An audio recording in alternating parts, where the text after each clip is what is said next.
નમસ્કાર દોસ્તો, એક સનસનીખેજ ખબર છે તે સામે આવી છે ગીર સોમનાથ જિલ્લામાંથી, જ્યાં એક પતિ અને પત્ની જેના લગ્નની શરણાઈઓને માત્ર 3 મહિનાનો સમય વીત્યો હતો, પરંતુ આ બંને વચ્ચે કંઈક એવું થાય છે કે એક વ્યક્તિનું મોત થાય છે.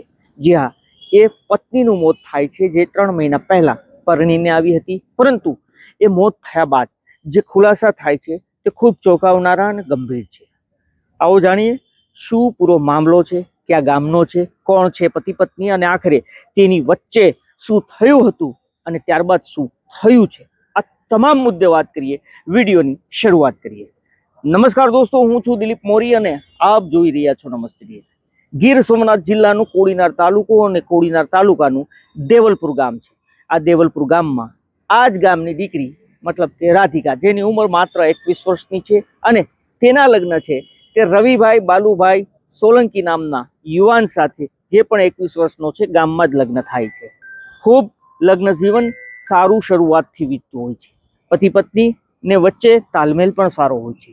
લગ્નને 3 મહિનાનો સમય વીત્યો હતો, પરંતુ 24 તારીખની રાત અને 25 તારીખની સવાર એક બુરી ખબર છે તે સામે આવે છે. આ જે રવિ છે, રાધિકાના પતિ, તેણે પોતાના પરિવારને એવું કીધું કે તેમની પત્ની છે જે ગળા ફાંસો ખાઈ ગઈ છે અને તેને પંખાથી નીચે ઉતારી છે અને ત્યારબાદ તેને હોસ્પિટલ લઈ જવામાં આવે છે, પરંતુ તેની ડેથ તો ઓલરેડી ઘરે જ થઈ ચૂકી હતી. ગામના લોકોને પણ આ જ જાણકારી હતી. તમામને એવું હતું કે 3 મહિનામાં એવું તો શું થઈ ચૂક્યું છે કે રાધિકાએ જીવન ટૂંકાવી લીધું છે. સમગ્ર મામલો સરકારી હોસ્પિટલ પહોંચે છે, ત્યાં પોલીસ પણ પહોંચે છે. ત્યાં પ્રાથમિક તપાસ કરવામાં આવે છે બોડીની, અને એ તપાસ કર્યા બાદ પોલીસને કંઈક શંકા કુશંકા જાય છે, એ ડૉક્ટરને પણ શંકા જાય છે, જેના કારણે આ રાધિકાબેનનું પીએમ છે તે જામનગર એફએસએલમાં કરાવવાનું નક્કી કરવામાં આવે છે. પોલીસને શંકા હતી, કારણ કે જે પ્રમાણે ગળા પર નિશાનો હતા, એ નિશાનો ગળે ફાંસો ખાવો અને ગળે ટૂંકો આપવો, આ બંનેમાં ડિફરન્ટ હોય છે, અને પોલીસને પણ કંઈક શંકા ગઈ હતી, જેના કારણે પોલીસે તપાસનો ધમધમાટ શરૂ કર્યો હતો. કોડીનાર પીઆઈના રાઇટર છે અને એએસઆઈ અને હેડ કોન્સ્ટેબલ છે, એક દિનેશભાઈ અને સહદેવ છે, તે બંને અને સર્વેલન્સ ટીમ દ્વારા તપાસનો ધમધમાટ શરૂ કરવામાં આવ્યો હતો.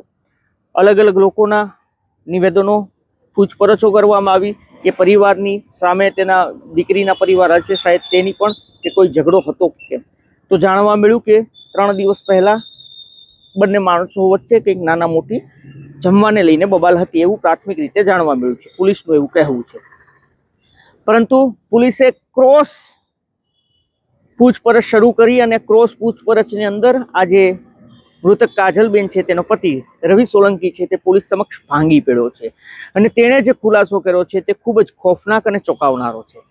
રવિનું કહેવું છે કે એ બંને પતિ પત્ની વચ્ચે 3 દિવસથી કોઈ વાતને લઈને મનદુખ ચાલતું હતું, જમવાને લઈને મનદુખ ચાલતું હતું, અને 24 તારીખની રાત્રે જ્યારે બંને પોતાના રૂમની અંદર હતા ત્યારે એ બંને વચ્ચે ઝઘડો થાય છે, અને તે રાધિકાબેનનું ગળું છે તે રવિ, તેનો પતિ જ છે, તે દોરી વડે દબાવી દે છે, મોતને ઘાટ ઉતારે છે, અને ત્યારબાદ કોઈને જાણકારી ન થાય અને આ મોત છે તે સુસાઇડમાં ખપાવી દેવાય તે હેતુથી તે સવારે જ્યારે વહેલી સવાર પડે છે ત્યારે પોતાના પરિવારને અથવા તો આસપાસના લોકોને કહે છે કે તેની પત્નીએ સુસાઇડ કરી લીધું છે, ગળાફાંસો ખાઈ લીધો છે, અને ત્યારબાદ તેને હોસ્પિટલ લઈ જવામાં આવે છે.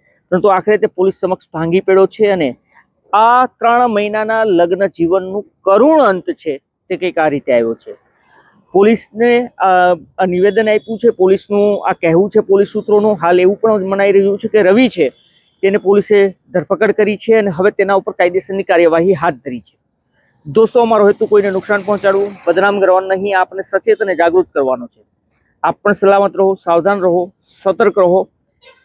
અને ઘણી બધી વખત એવું થતું હોય છે કે ખૂબ સારું લગ્ન જીવન પતિ પત્નીનું વીતતું હોય છે, અને એક નાના નાના મંદુક છે કે ક્યારેક આવા વિકરાળ સ્વરૂપ ધારણ કરી દેતા હોય છે. જેથી સાવધાન રહો, સતર્ક રહો, સલામત રહો, જોતા રહો નમસ્તે ગીર. ધન્યવાદ.